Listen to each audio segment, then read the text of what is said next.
Hey, everybody. Thanks for joining us today on the Chapter House podcast. I'm Dave McDonald, and I'm joined here with my friend Codrigus and my friend Ryan. And they're visiting from out of town for one of the retreats at the Chapter House. So why don't you guys tell us who you are, what you do, and then today's topic is about spirituality and fitness. So Codrigus, we'll start with you, man. Hey, everyone. Codrigus Alexander. I'm a former pastor here in the city of Jackson, formerly known as Pastor C. Well, affectionately known, I should say, as Pastor C. And so I've been ministering for 30 years now, and have developed a good relationship with Dave, and looking forward to progressing and seeing greater things happening. Super excited about being at this retreat today, man. Thanks for having me. Yeah. Thank you, man. I love it here. Love it. Glad that you're with us. Yeah. Ryan, how about you? I'm Ryan Grinnell. I currently reside just outside of Austin, Texas. I'm the director of the Fire Academy for Austin Community College. Been there for 2 years. Former military, firefighter for a little over 20 years. Grew up in San Antonio, bounced around with my mom, and met Dave through a Zoom call, kind of a mutual connection, and I'm excited to be here too. I enjoy men's ministry and fitness and bringing the two together. Yeah. Now, and you're a chaplain for CrossFit with FaithRXd, right? Yes. Yep. Oh, so I'm the chaplain for FaithRXd, the ATX chapter for Austin.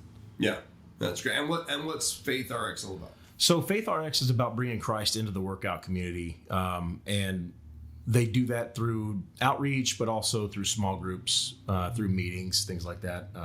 After a workout or before a workout, we'll do a quick little word. Share some community, build relationships, and share Christ in the community. Yeah. There's a new FaithRXd chapter that's opening up here in Jackson that I'm involved with. So I'll be doing here what you're doing there, which is kind of fun. That's cool. Yeah. And CrossFit's been a big part of my life for probably 6 or 7 years. I really enjoy it. I don't know that I subscribe to the CrossFit cult just yet.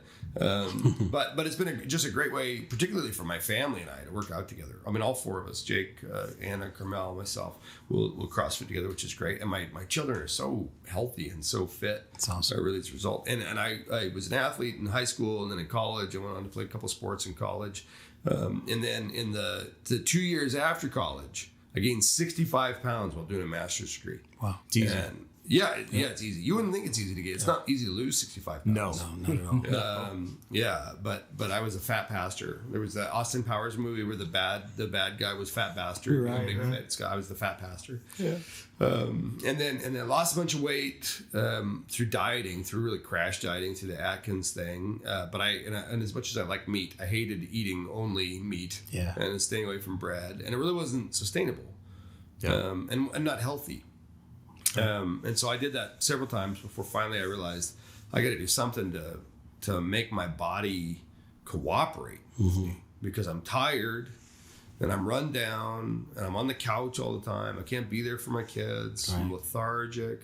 And previously, when I was young, the only reason I ever worked out was to be better at sports. So I like sports. I love sports, and I like to win at sports. But then I realized as an adult, there were just things that I wasn't capable of doing, especially as a pastor. I was really ashamed of this. Yeah. Like I couldn't put my own luggage away in a plane. Yeah. I couldn't keep up with mission groups. If we went on a trip, I had to get a ride where they would all walk. Yeah. If I went on field trips with my kids, I couldn't keep up with 7th graders on a hike. And I'll be honest, where I go, like for my own standards, I was obese. But I don't know that anybody would have looked at me and gone, "Good night, that is a super fat pastor. Right. That's a Pac-Man of a human. There's a giant tub of lard." I mean, nobody ever said that to me. I was just so I go, well, if that's the experience that I had, how much more are there other people who are maybe even worse shape? Yeah. And that's what really got me thinking about not only the responsibility that I have to my family to get in shape, but really what it means, like, well, why? What is shape? Is it just vanity? And I think that's what I started with originally. And of course, we'll talk about that. But that was my foray into this. How about you guys? What made you start wanting to work out? Yeah. Go ahead. So, as a, I have 2 sons, and they both were athletic, very involved in their sports and such. So one of the things that inspired me, coming up, I would work out a lot. I didn't do organized sports in school, but I studied martial arts. So what did you study? Taekwondo. Yeah, Taekwondo. I so badly want you to taekwondo something while you're here. Put your fist through a wall. Yeah, no, that probably won't happen. Yeah, those wall days are over, man. Mm-hmm. Wall days are over. But that kept me involved in being conscious of my health and my weight and such. And then when my sons, as they got older, were coming up, I would coach them in basketball and knowing how, we as men, we have our sons, we want to remind them of where they get their skill from, and just they were my inspiration. Got older, playing ball with them. That was my inspiration to stay healthy. Once they graduated, went off to college, my wife and I, we had a baby, and you've heard the term, we got pregnant together, right? So I gained the weight that she gained, and I realized that, I have a 4-year-old, now she's 4, and I want to be around forever. I want to stay healthy for her. And like you, man, I was ashamed at times when she wants to play, and I'm just worn out, right? Don't want to play much and want to sit on the couch, and because I felt good about that. That was my comfort zone. And finding yourself sneaking and eating, getting the last piece of brownie at night and such, those were comforting moments. But not only were they comforting moments for, or lazy moments, they were comforting moments for depression. Yeah. And I guess we can explore that a little bit more, man, that's where I gained my weight. But then again, having that epiphany, like, I need to get out of this. I need to be consistent, get back to my first love, if you will, and that's being healthy. And I like the way you said it. We think being in shape, the first thing we were taught is it's vain. It's not good, but it's totally contrary to the word if we're out of shape and if we're unhealthy and such. Jesus never did sit-ups. What are you going to waste time over there? Right. Yeah, how about you, man? Yeah. Well, being in the military was my motivation. I had PT tests every year. Yeah. Growing up, I played organized sports until my freshman year of high school, and then after that, I didn't do it anymore. But I was always in shape and I was healthy. But as a kid, I was a fat kid, man. Same thing we talked about, depression. When my parents divorced, I went downhill fast. Sure. And I just kind of ate for comfort, like you were talking about. But when I joined the military and became a firefighter, that was my career. I had to be in shape. Yeah. Heart disease is the number one killer of first responders, firefighters. Wow. Really? Because you think about it, you're going to bed, you get woken up 2 or 3 times in the middle of the night, blood pressure's up, you go from 0 to 60 or 0 to 100, that. But I opened my own CrossFit gym back in 2014, owned a CrossFit gym for about 4 or 5 years and loved it. I absolutely enjoyed CrossFit. It was a way that I could, it wasn't just, bench squats, deadlifts, curls for the girls, it wasn't just boring, weightlifting. It was getting involved and doing, curls just for the doing girls. things. I like that. And but along with that, when you own a gym, you are the face of the gym. Yeah. And it was in a small town in West Texas, and everybody knew me as the CrossFit guy, and it went from owning a gym and building a gym to vanity and pride, and it was and that got unhealthy also. Sure. But then when I sold the gym to take the job I'm in now, 30 pounds piled on fast. Yeah. I went from being active and coaching 8 classes a day and to sitting behind a desk and running a fire academy. Yep.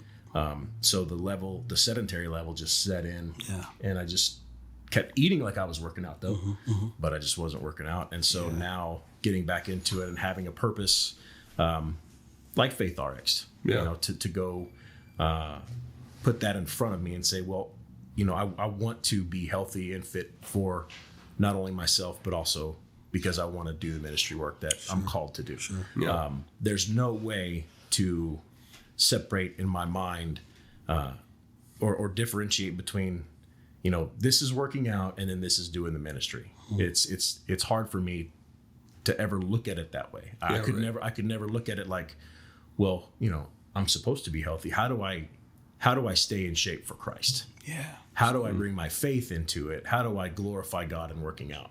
Yeah. Because, just like you said, we've always been taught working out is vain. Right. Yeah, It's waste of for vanity. time or whatever. Yeah. Yeah.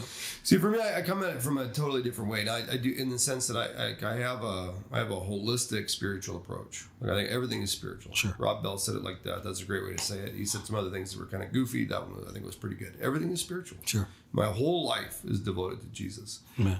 So in that light, I go, I don't think I bring Jesus into fitness or I bring Jesus into my bodily activity. What I think of is I go, there's all these things I want to do. Like I want to spend more time with my kids. Yeah. And when I'm spending time with my kids, I want to be more energetic. I mean, they're amazing. I don't want to be a great pastor, and I run the chapter house, which I love. I teach a bunch, I consult a bunch. I want to have great relationships, great romance. I have stuff I want to do, and I can't because I don't have the energy, I don't have the mental clarity. Yep. I'm falling asleep all the time. And so for me, I started thinking about it like my tools, like literally my actual tools, my compressor, my nail gun, my hammer, my tool belt, my saw. Every time I go to work on a woodworking project, I'm going to cut my finger off because I haven't swept out my saw in 6 months. Every time I go to build something in my wood shop, I'm going to twist my ankle because there's crap all over the floor. Eventually, once you've had tools for a while, you realize you got to keep them clean or you can't ever use them. They don't work and they're dangerous. I go, that's my body, man. Yeah, that's good. Like the number one thing I have is me. Yeah. I've got my brain. Yeah. I cultivate my brain. I've got my spirit. I cultivate my spirit, cultivate my heart. I don't cultivate my body.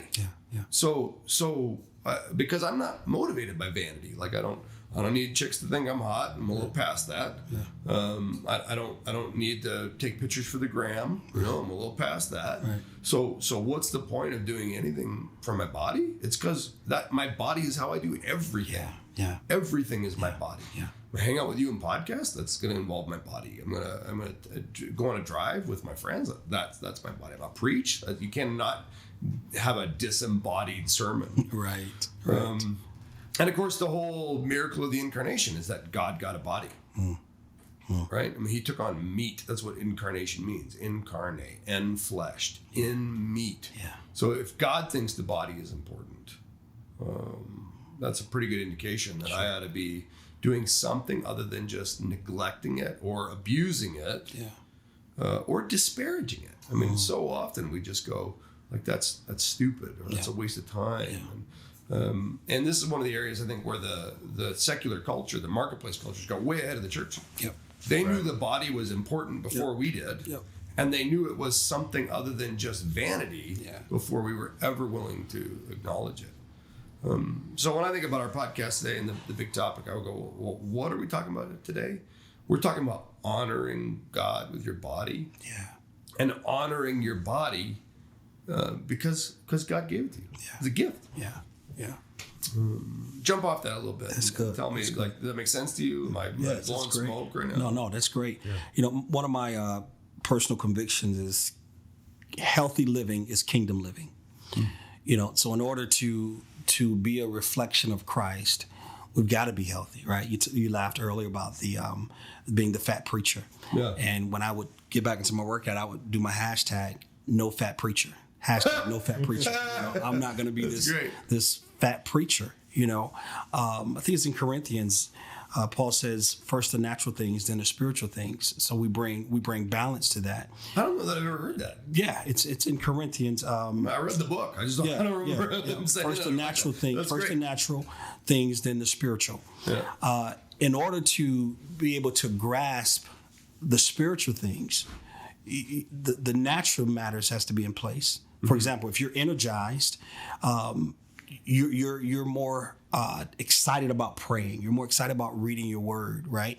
I joke about this a lot. If I ever wanted to go to sleep, if I'm tired, I would just read my Bible and fall right to sleep. Right? Or I go right and pray and I go right to sleep. Well, that has a lot to do with our physical. We're not energized, we're not alert, we're not sound in our hearts and our minds. So the first moment we get to rest our bodies, we're going to do it. I have found, man, when I work out, I feel so much better. The thought process is clear. My energy is greater. I preach better when I work out, right? So I think if we look at it from a from a spiritual and natural perspective, understanding that our bodies is the temple of God, right? So anything that defiles the temple of God, we need to get it out of our life. Hence overeating. Yeah. Hence not working out. That's not a temple, brother. That's a bounce. You got an inflatable play pad. Right. I saw this meme. It says, "You a temple, I'm a mega church." Big fat guys. I'm a mega church, right? So yeah, so I think, man, we just got to find that balance, right? And understand that everything is not vain. Everything is not the devil, but working out, being unhealthy is the devil, So that's where I am with it. And I think if we get around people, brothers like-minded like yourself, iron sharpens iron. You guys talking about going to work out. I'm talking about go take a nap right now, level of accountability. Yeah. That would bring balance and shucks, I would love to be the forerunner of showing the preachers, just people at large, man, the importance of staying healthy. All right, they've said I'm 47. They said you don't look 47. Yeah, but if I get undressed, it might look a little different. Are you going to get undressed? Is that what's about to happen? Is the cameras going here? No. Right. The game will be different. I don't want to play. Unsubscribe. Yeah, it's funny. Maybe you missed my point, man. You're nuts. But yeah, so we gotta. I want to be. I would tell my wife, I want to be. I want to be naked sexy. Or sexy naked, I want to look good. I don't want to just look good in my clothes. I want to look good without my clothes on. I want to reflect. Who I want to be, who the people think I am. In and out of the clothes, if you will. Yeah. I just think more and more about performance. Not sexual performance, so maybe that's part of it. But I think more and more. Well, no issues there. Can I say that? I don't have any issues there. Sure. Okay. Are you advertising? Yeah. But that does play a part of it, because when you're out of shape and you don't feel like you look good, sure, and you don't perform well. Yeah. And it's important, especially in marriage. Women. I say women. My wife. She always tells me, I don't feel. Fix it, Ryan. So my wife, I don't know about other women. I have no idea. However, my wife, she'll tell me I don't feel this way. I don't feel that way. I don't feel like I look good in my own body. Sure. But that also goes for us too. Yep. And when I don't feel like, I turn my wife on. Yeah. Then I get in my head and performance becomes an issue. Yep. Yeah. And it can get in the way. And that's one of those things when we work out and we feel good, it affects other parts of our lives. It does. You can't do anything without your body. Cannot. You can't type on a keyboard without your fingers, which last time I checked are part of your body. Yep. Even if all you're doing is pressing the dictation button. And now I think there's maybe an ableist issue here that is worth just addressing briefly, because if you're listening and you're a wiener, you're mad at us for not acknowledging this, but unwiener yourself. Of course, there's caveats. Of course, there's people who are, struggling with the use of their arms or their legs, and but I think the issue that we're discussing here is not the issue of whether you can use your body, but if you have a body you can use. Please understand this is an important issue. It is. It's an important issue, and it affects your mental health, it affects your physical health, your heart health, your blood, your rest, your sexual health, your relationship. I mean, it's a big issue, and one that we really just don't talk about. I'm sorry to say unwiener yourself. That was unkind, but don't listen. Sorry, I know what you were saying. Yeah, but that's it all ties in together. When my dad passed away in 2012, I had a depression skid bad. And, they talk about it feeling like a wet, heavy blanket. And I felt that. Yeah. I didn't want to work out. I didn't want to do anything. And I had guys on my crew saying, LT, let's go, man. We need you. Yeah. And it kind of pulls you out of it. And that's kind of what got me started into CrossFit, was we would do it as a crew. Sure. And I'm not promoting CrossFit. Go do whatever you need to do, and work out however you need to work out. But it's also what's been working on in my life is shifting my mindset from I have to do this to I need and I want to do this. This is something that I want to do. Like you talked about, I want to be better. I want to be successful in everything, including my body. Yeah, absolutely. And there's a part for me. I mean, I've done every conceivable fitness thing from martial arts to P90X. Running to at home workouts via video like P90X. Billy, HIIT, what was it? Billy Blanks. I'm actually using a shake weight right Tybo. now. If you can't see it, I'm not. You're very skilled at that. But now I lost my train of thought because I'm imagining the shake weight, which is it's a brilliant piece of fitness equipment, But when we started getting into CrossFit, the thing that was so helpful was the relationships, and it was so fun. I like the competitive edge, that you're competing against other people and also against yourself. But really, one of the things I love about working out right now is it makes you tougher. It does. Yeah. There are so many things in my life outside of fitness that I don't want to do, that I used to quit because I didn't have the power or the mental fortitude. Yeah. And so now I go like, okay, if my workout programming for today, if I'm using an app or if I'm going to the gym or the box or whatever, if my workout programming for today calls for 6 sets of heavy deadlifts and 5 reps each, I don't want to do that. And if you're not feeling it and you start doing those deads and you get halfway through your first or second set and you want to quit, the fact that you don't, the fact that you keep going, that you push through your workout, it changes who you are as a person. Yep. So the next time that you don't want to go to a family dinner because it might be tense, you now have mental reserves, mental toughness that you didn't have before. That's good. The next time that you've got to preach 7 services and you go, I don't know that I can do that anymore. The fact that you've been pressing your limits over and over and over again. Now you can bite your tongue when you didn't think you could.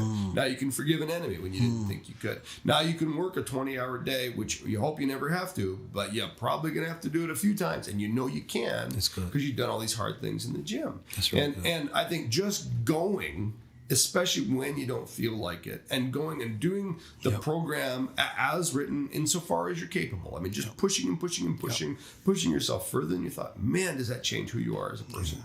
And didn't you say that you saw that when you were teaching CrossFit at elementary school or something, that kids' grades changed? And so it also has your body in working out affects everything about you. It does. It opens your mind. It wakes you up. It also causes behavior changes, and we saw that. I was doing CrossFit kids in the elementary school twice a week and in the junior high twice a week, Monday through Thursday.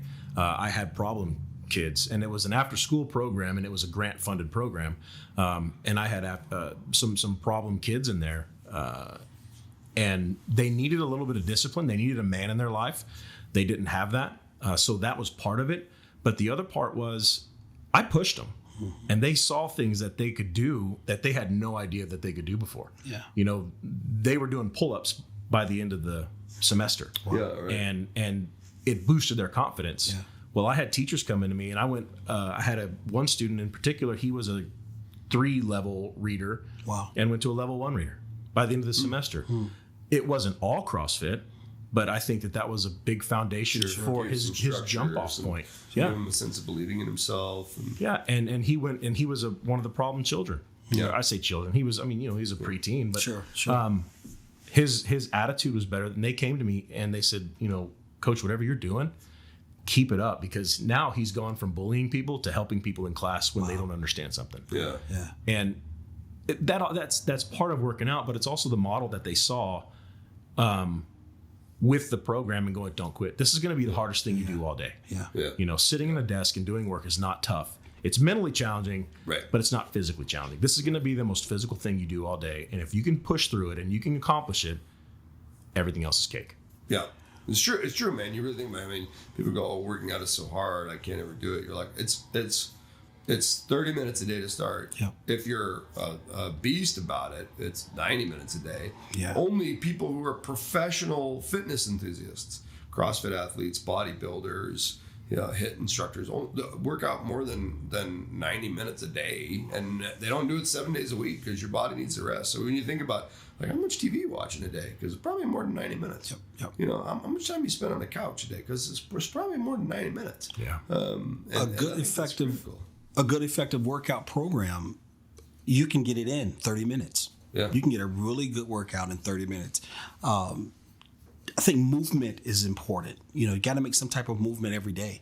You got to do something. If it's 5 minutes, if it's 30 minutes, if it's 90 minutes, you're doing something. You got to start somewhere. Yeah. So the scripture, 1 Corinthians 15:46, what comes first is the natural body, then the spiritual body comes later.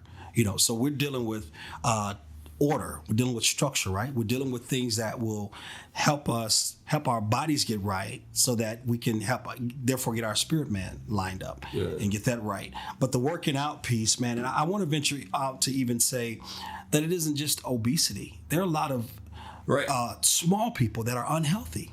They don't work out, but because your body frame is small, you're deemed as healthy. Not so. No, it's not about being thin. Yeah, right. Thinness as a word is a really dangerous, silly, misleading word. But to your point, it's not just that your relative weight is an issue. I think actually your spirit. Your spirit. So like I remember a friend of mine who I really liked, he's a good buddy of mine, a musician, posted a picture of The Rock on Facebook. This is years ago, a decade ago maybe. And The Rock was flexing. And my buddy was a musician, really capable musician, but I don't think he could do one push-up.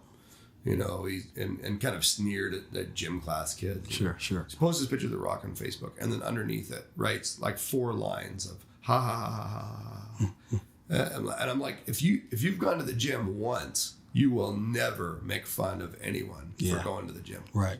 Like never. And there's something in your spirit that when you can look at somebody who's worked hard for something.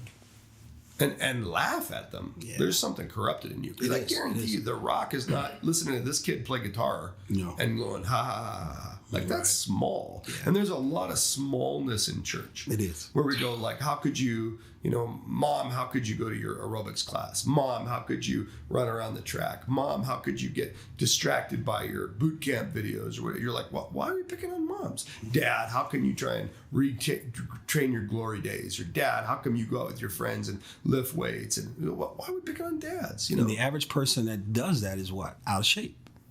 So they see a drive in you. Yeah. They desire to have it, but they much rather pull you back, the crab mentality. I much rather pull you down than to help you get up, because if I push you up, I'm going to no doubt want to come up with you. But I'm too lazy to do such, so I'll pull you down. I'll deal with you. I'll assault your character, assassinate your character and such, just so that I feel good about myself. I don't want to apply. I don't want to put in the work that you're doing that's causing you to look good.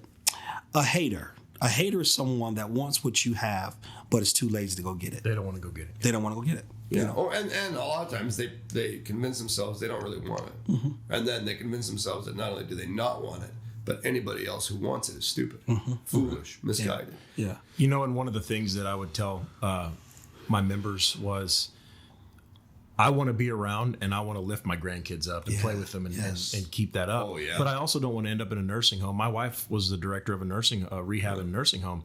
And those old folks, man, they just lay there and they had no muscle. Yeah. They couldn't get out of bed. A lot of them were bedridden because of illnesses and things like that. But at the same time, there were some that were just, they couldn't get up out of the chair because they had no muscles. I don't want to wind up like that. Yeah. I want to be the fit grandpa that can outrun my grandkids. Yeah. Sure. I want to be able to, like, you see the story of the old guy in New York. He's 100 years old, runs 6 miles every day.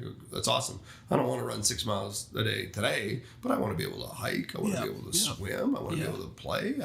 And I look at my life. I'm 43 years old right now, and my life is largely a catalog of unfulfillment. A catalog of failed attempts at achievement. I go, if I'm going to do all the things that I believe God has put in me to do, other people might be able to accomplish those in 60 years. But with my track record, I'm going to have to live to be 160. Yeah. So it's taken me a lot longer to do anything. So that means I better look after myself. Because I got to be around here for a long time. Yeah.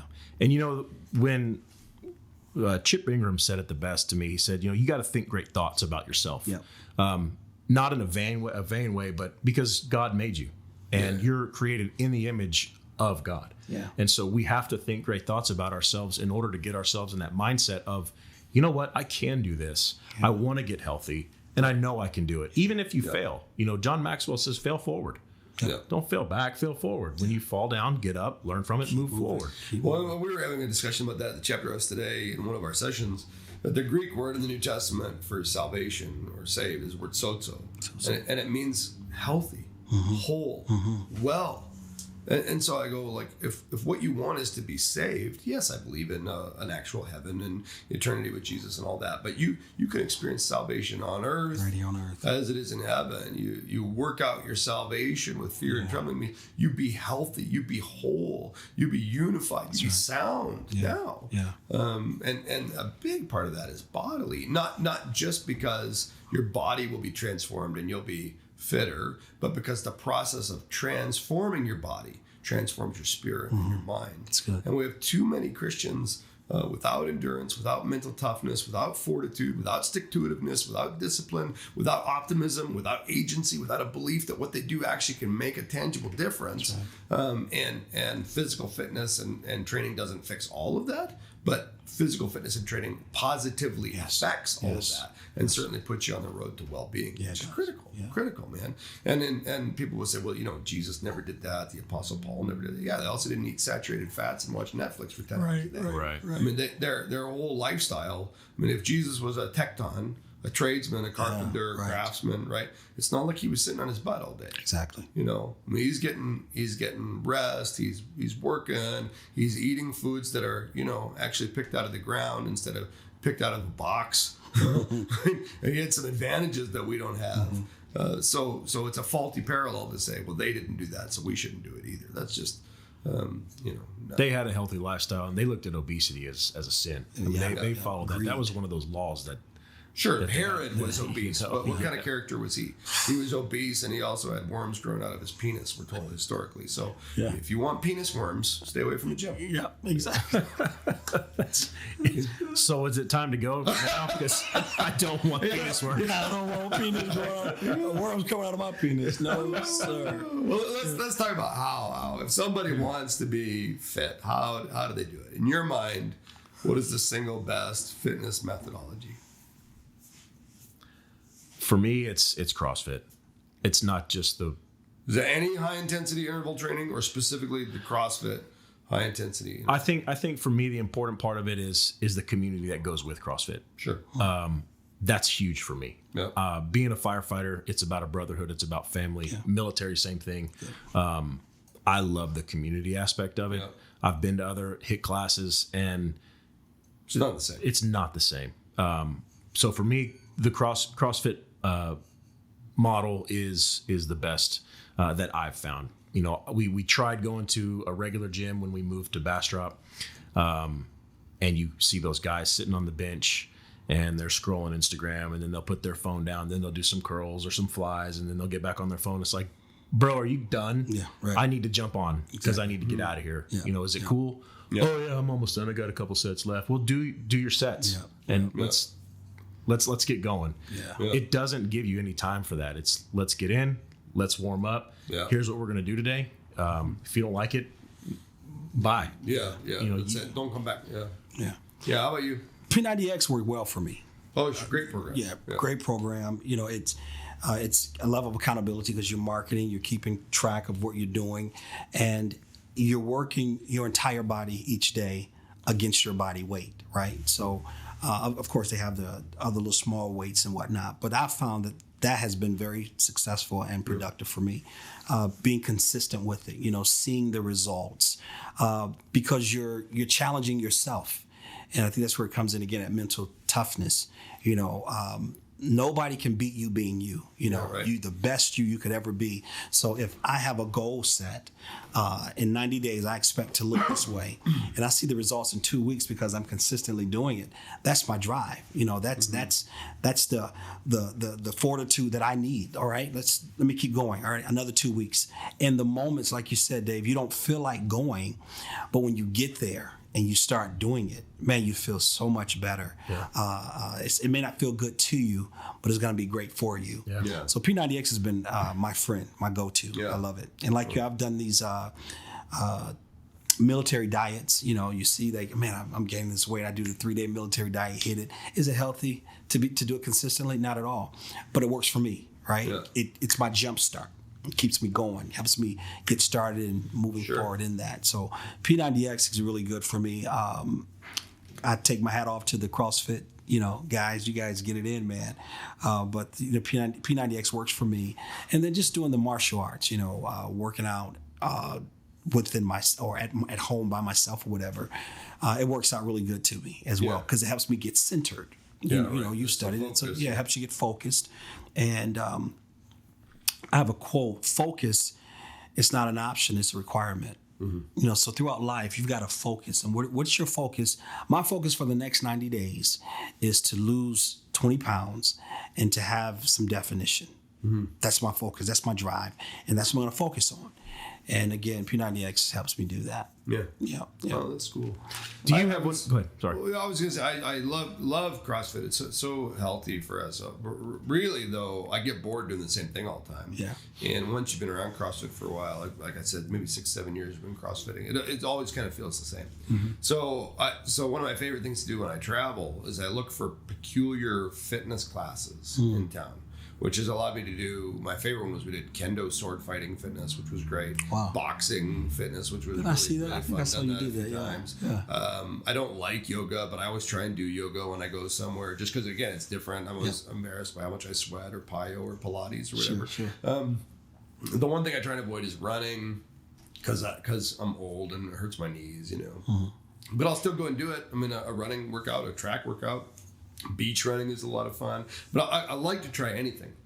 And my normal rhythm at home is powerlifting 3 days a week and only lifting or CrossFit 3 days a week. And then I aim for 7 days a week, and I'm happy if I hit 5. Yeah. Because I know if I try and hit 3 days a week, that gives me 2 days where I'm totally sedentary and 2 days where I mean to go to the gym and miss it.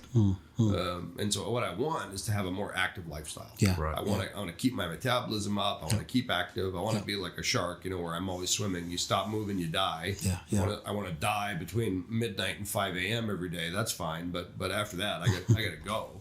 And for me, it's been much more enjoyable, much more effective to be able to mix and match powerlifting and Olympic lifting. Yeah. Only lifting is one of my favorites. It's so fun. I love it. I PR'd a snatch yesterday before we came. What'd you get? 210. Yeah. On a squat snatch, and man, I was yoked. I was so pumped about it, and my wife's like, "Hey, great job," and just hearing that. I don't.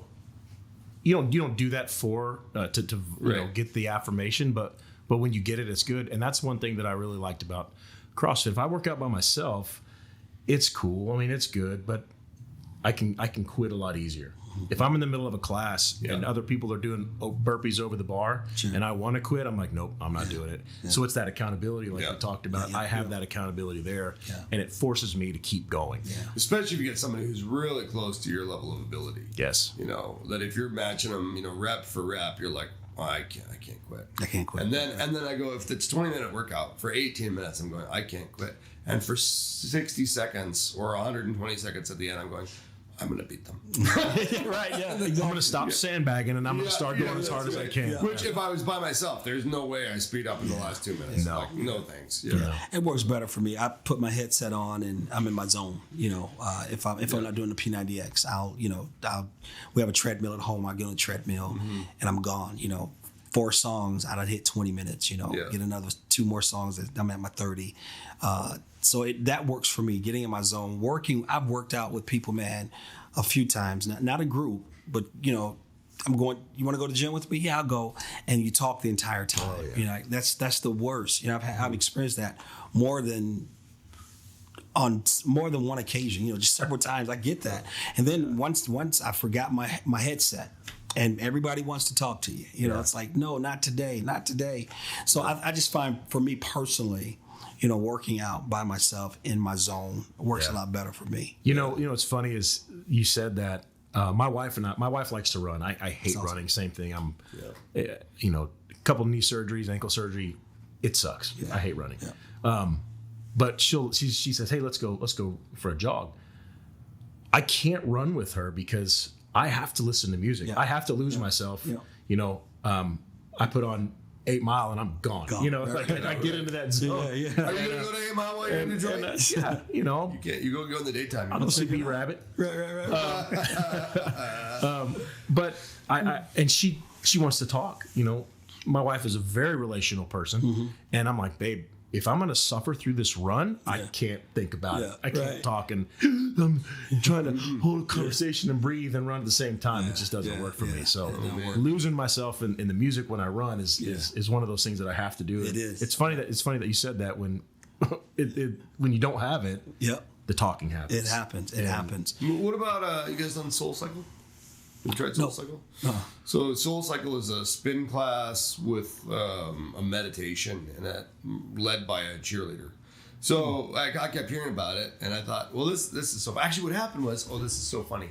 I went to Starbucks over here, and almost everybody in our tiny little town knows who I am because we're a pretty big church for a small town, and so they kind of recognize you. And when people start talking about it, I just sort of assume they recognize me from West Winds, and then that keeps me out of trouble. But this time, this girl was the barista at Starbucks, and she's talking to me. And in my head, I'm like, she must know that I'm a pastor in town or whatever. And she says, where are you off to do today? And normally I just don't tell anybody anything. But that day I was like, I'm going to New York on an airplane. And she's like, that'd be amazing. You have to try SoulCycle. What's SoulCycle? It's a fitness class that's like the most intense orgasm of your entire life, coupled with the most deeply religious experience you can manage. Well, sign me up. Yeah, I'm like, and that moment I realized she doesn't know who I am. Right. So I go for the religious orgasm at SoulCycle, and here's my $25. You know, do I get lycra shorts before or after my clerical collar gets fitted? And you didn't get penis worms. That's right. no penis worms. And it was so great. I loved it. I loved it because the fitness class is there, and because it's spinning, you know, your heart rate's up, and spin class is a great workout. You're gonna sweat like crazy. But the person leading the class, first of all, you're in a tiny room surrounded by mirrors. They dim the lights, and then they add party lights, like DJ lights, like you're in a nightclub. They blast the music, and then they have inspirational sayings written all over the walls, like you know, whether you believe you can or you can't, you're right. You know, you never know what your limits are. Just keep trying. So it's really positive. And then the person leading the class is nonstop. It felt like an altar call. Like I grew up charismatic, and it was like, listen, you don't believe you can keep going, but you can. I'm telling you right now, you have no idea how powerful you are. Look at you go. And those thoughts in your mind that are holding you back, that are telling you, and I'm like, I'm gonna, yeah. Come to Jesus, yeah, come on, somebody. Right. Yeah. Take the offering. I'm ready, you know. But I thought it was such a great hybrid. And it really hit all the high points for me of what I actually think God is saying to me when I'm working out, especially when I'm tired, depleted, frustrated, angry, discouraged, you know, fatigued. And it's the voice of the Holy Spirit coming in. I didn't get the orgasm, but I certainly got the religious experience. So they gave me my money back. I was going to say, did they give you your refund? Yeah. I mean, this is not as advertised. No, not at all. No orgasm for me. Refund, please. Yeah. Religion, thank you. I need my. But the real, if somebody's looking for a workout thing to do, honestly, I think that anything you can stick to. Yeah. Just do something, and try. You know, aim for 4 days a week, or aim for 7 days a week. Be happy with 4. Yep. Find the science tells you get your heart rate above 120 beats a minute for at least 30 minutes 3 times a week, which seems so difficult when you're first starting. But one of the things that I love about going to the gym is I'm often the youngest person there. Yeah. I mean, our little community gym here, the powerhouse gym that we go to, there's 80-year-old women there working out. There's overweight men. There's prison guards getting ready to retire. There's huge bodybuilder dudes that are in their 60s and 70s. Wow. And I go, everybody's doing this. And then there's big girls who are just starting, you know, and they're walking on the treadmill at 2 miles an hour, and they're embarrassed and they're crying, and everybody else is encouraging them. Yeah. And it's a great gym. It's a really positive gym. But I just think, I look around and I go, there's literally not an ambulatory human who cannot do this. Who cannot, and we tell ourselves we can't. I can't, you know, it's too hard to get started. But once you get started, it only gets better. Yeah. It only becomes more fulfilling. It's only more rewarding. Yeah. And you realize that all the people talking about how spiritual it is are not, they're not yanking your chain. Right. They're It's real. Yeah. Yeah. Totally. Yeah. What about tips for people who want to go to the next level? Whether the next level is just getting started, or the next level is going from an amateurist to a competitor. Just getting started, I would say start and stick to it. Yeah. Start and stick to it. I think it's simple. I think starting is half the battle.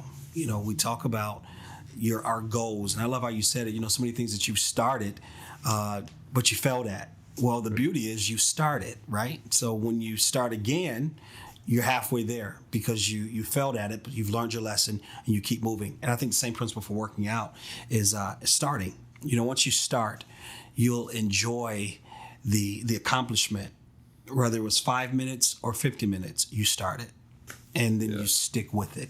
Consistency is the key to success in any area of life. Yeah, being consistent with it. I think to add on to that, it would be surround yourself with people who are already there. Yep. Who are doing it. Educate yourself on what you want to do and know where you want to go, but you have to surround yourself with people that are already there. Yeah. If I'm the strongest guy in the gym, I'm at the wrong gym. That's right. If I'm the smartest person in the room, I'm in the wrong room. I always want to be around people who are better than me, because that's what's that saying? Show me your friends, I'll show you your future. Yep. Same thing. So if you're around people who are better than you, they'll challenge you to get better. And what was it you were saying earlier about Paul, a Timothy, or a Paul, a Barnabas, and a Timothy? What was there? Yes. So everybody needs a Paul in their life, somebody to pour into them. Everybody needs a Timothy who you pour into, and then everybody needs a Barnabas, that person that walks side by side with you. Yeah. So everybody needs a Paul, a Barnabas, and a Timothy in their life. Yeah. Or a couple of years ago, one of my doctoral students, Scott Ness, was working on something he called the Faith Web, which I thought was really cool. Just a way of kind of mapping relationships. And he used something similar. He said everybody needs a mentor, a protege, and a peer. Yeah. And I think the same is true in the gym. Yeah. Who's showing you the ropes? Who's showing you how to use the machine so you don't end up on gym rats doing things? Gym Fail Nation or something. Yeah, that's gymidiot.com or something. Who's showing you how to use the equipment, making sure your form is okay, and honestly giving you the lift. Especially if you're a guy, the number one way to boost your testosterone as a guy is deadlifts. Yeah, I love deadlifts. Forget pills. Do deads. Well, you move some heavy weight too. I'm working on it. 450. I broke my neck a couple years ago, and I was right coming up. 495 was my deadlift PR. So I'm finally getting back up there. So my current PR was 475. I saw you posted that video a while back, and I'm like, yeah, man. I want my ratio. I want my 300-pound bench, my 400-pound squat, my 500-pound dead. And then I want my 315 clean and jerk and my 225 snatch, and those are a little.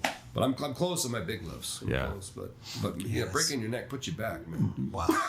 That'll do it. Mm-hmm. Yeah, my wife always gives me hell because she's like, "What are you doing today? Deadlifts?" I'm like, yeah. Yes. What'd you do yesterday? Deadlifts. It's my birthday. What do you want? It's deadlifts. Yeah, it is what it is. But those big lifts are good because you feel better. Yeah. And then like you said, you go for 3 days a week on those, but then also the other 3 you want to hit some high intensity or some cardio. CrossFit. The mix is the key also. Mm-hmm. If you're just doing one thing all the time, it's like we talked about, you get in that rut. Mm-hmm. And you'll never get out of it unless you pivot and you have to shift your mind to go somewhere else. So like you said, just start. That's a big key. And have somebody. I think of it as outsmarting myself, too, is the term I use, like my own mental term, because I never want to go to the gym. I love the gym. I 100% do not want to go. So like today is a great example where I go like, hey, I got people at the chapter house. They're coming in from all over the place. I got a million things going on. I got tons of preps. I got my normal job that I got to do. You know what? The first thing I'm going to cut is the gym. Yep. But instead I go, well, I don't really want to cut the gym. So then I said to Ryan, hey man, you want to try CrossFit while you're in town? Now I got a gym buddy. I just outsmarted myself. I am morally obligated to go to the gym. Right. And I'm excited about it. Yeah. But if it wasn't for the strategy of outsmarting myself, I wouldn't go. I just wouldn't. And the same thing is true if I'm going to go by myself.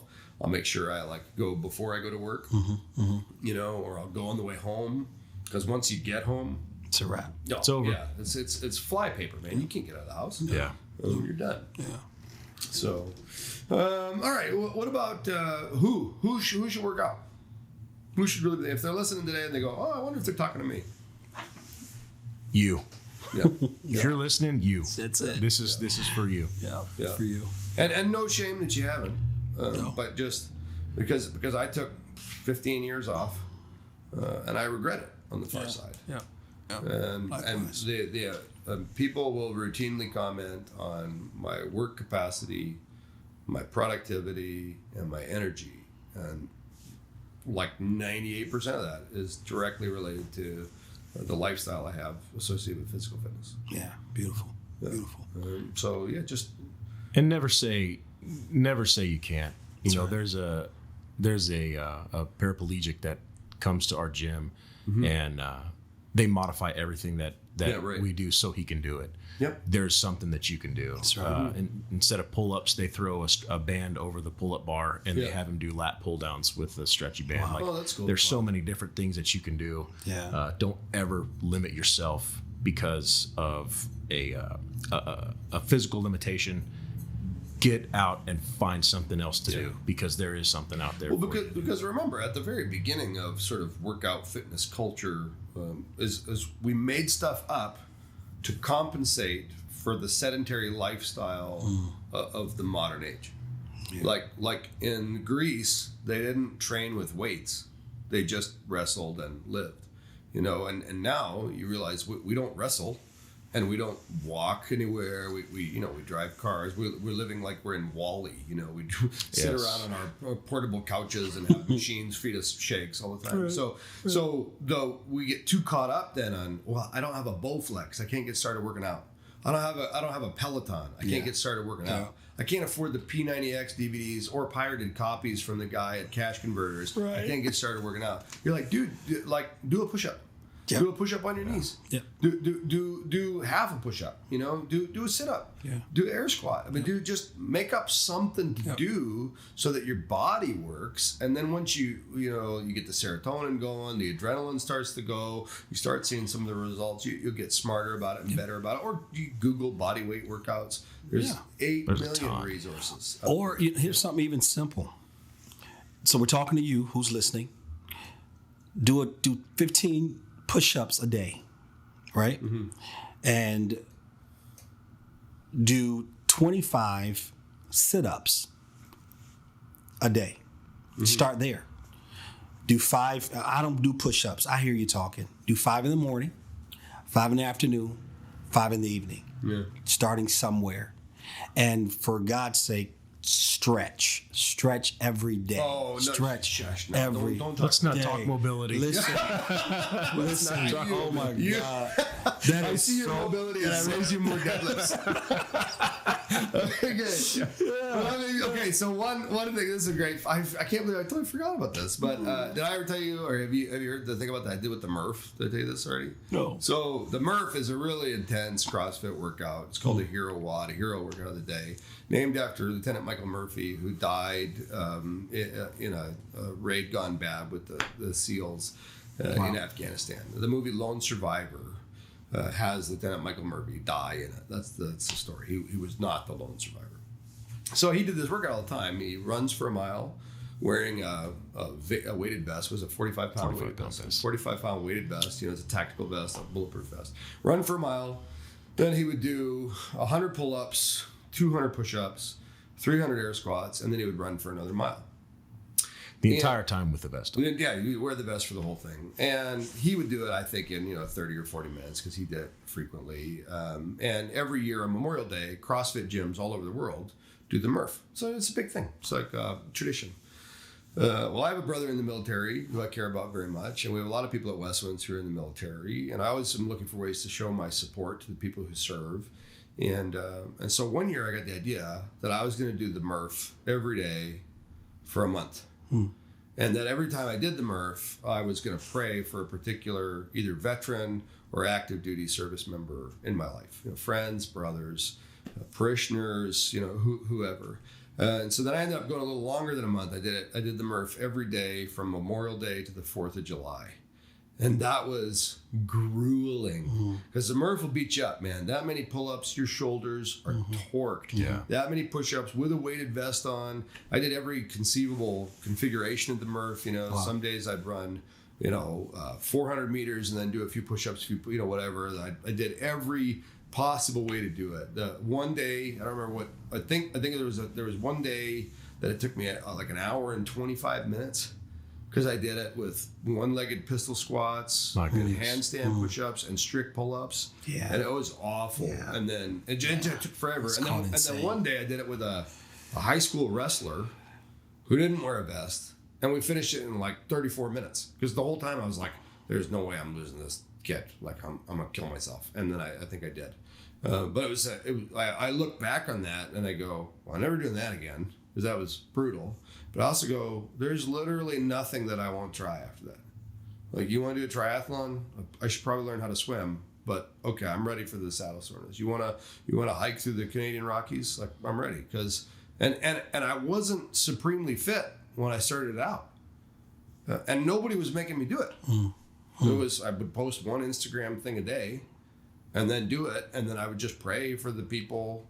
And sometimes my family would do it, and sometimes my friends, and everybody threw up a bunch. And I tell you, I'd never had rhabdo, but that was the closest I've ever got. Doing Murph with the vest on. Anytime I did that for the rest of the day, I was just toast. Yeah. You must have done in the heat. Memorial Day is hot where you're from. Yeah. Yeah. It's Africa hot. Like that's it is. I'm telling you, it's hot. It's humid. It's hot. Yeah. Oh man. Well, then where and when? Those are the last two questions I think are really important for us to answer.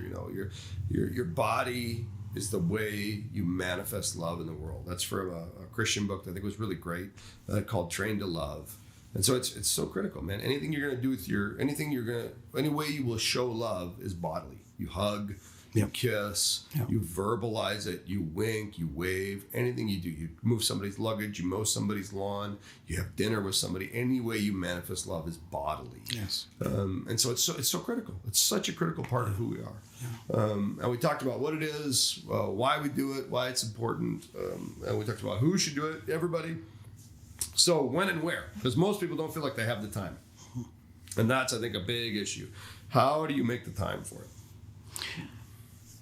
When you make the decision, you eradicate doubt, you create a work habit, and you go for it. So when do you do it? When you make the decision to do it. Yeah. You make a choice that I'm going to do this. Where to do it? At home. In your office, on your job, on your break. Wherever you choose to start the workout becomes your gym. Yeah. Doesn't matter where you are. Yeah. Start somewhere. That's good. Start somewhere. Get out the bed. Hit the floor. Go do it before you brush your teeth. Yeah, do get a little outside, workout. Yeah, do something. Big benefits scientifically for doing your workouts outside in the sunshine. Huge benefits. Yeah. Huge benefits. Vitamin D. Food. Yeah.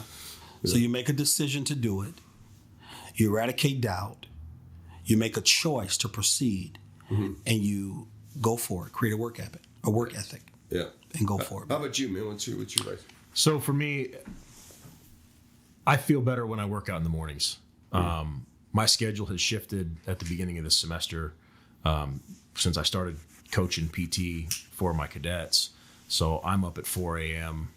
at work by 5. We're doing PT at 6, and then I work until 5, in the evening, and I got an hour drive home. So my schedule has just completely gone crazy this semester, and I feel it. Yeah. But on a normal schedule, when I work out in the mornings, I feel better throughout the day. I want to eat better because you don't work out for an hour for nothing. That's right. It's not like. What'd you have for lunch today, by the way? Just out of curiosity. Salad. Chicken salad, bacon, tuna. Right, we introduced Ryan to Michigan poutine today. My goodness. Oh, my gosh. Gut bomb. Part Yeah, of an man. 8-pound sack of potatoes and gravy and cheese. Good Lord. Yeah. That was fatness, not fitness. Right, It was right, so right. good. My But your God. biceps, man, when you were lifting the fork, I saw the workout, baby. I saw it. I fork was saw heavy. it. I saw it. But working out in the morning for me, it gets your heart rate up. It gets you going. Your metabolism is going throughout the day, and then you fuel your body right. So for me, if I'm paying for a gym membership, especially a CrossFit membership, they're not cheap, but you actually get what you pay for, and you want to go. Yeah. That's good. Yeah, the money part of it's funny, you know. I mean, really, people balk at the money because something like CrossFit or SoulCycle is expensive, but a regular gym membership is nothing. I mean, maybe Planet Fitness is, you know, whatever it is, $10-15 a month, $20 a month. Most gyms, most black iron gyms or meat lockers are $20-30 a month. I mean, right now you can't get a latte for $30. So, that's the thing. For me, I plan my whole day around when I can work out. So the day before, or possibly at the beginning of each week, I'll go, okay, when can I work out on Tuesday? And I go, the best time for me to work out Tuesday is at lunch because I got all these other things going on. And then that way, that time is protected. And and I know I've got to finish my work before then, or I've got to wrap up my appointments before then, or film an episode of the podcast before then. Yeah, this guy starts meetings at 6 a.m. Let's meet for breakfast at 7. Jesus ain't even up eating breakfast at 7 a.m. Oh man, that's a late breakfast. We're gonna meet for breakfast. We might as well do it, you know. Right. So anyway, for all of you listening, I just think take this as a prompting from the Holy Spirit, man. Look after yourself just a little bit. If for no other reason than how you feel, and if you're listening and you're depressed and you're frustrated and you feel ashamed, man, don't give in to all that. Don't worry about it. Ain't nobody mad at you. Ain't nobody hate you. You don't need to hate yourself. Just hear it from all of us who struggled with the same issues. Let's make some changes. Man. Let's be good and come hang out at the gym and we'll make fun of each other in our shorts and then we'll eat poutine afterwards and wash it down with a protein shake. Right. So, well, thanks you guys. Appreciate you being on the show today. I love you guys very much. Yeah, and we're going to the gym. So let's do it. Yeah, perfect.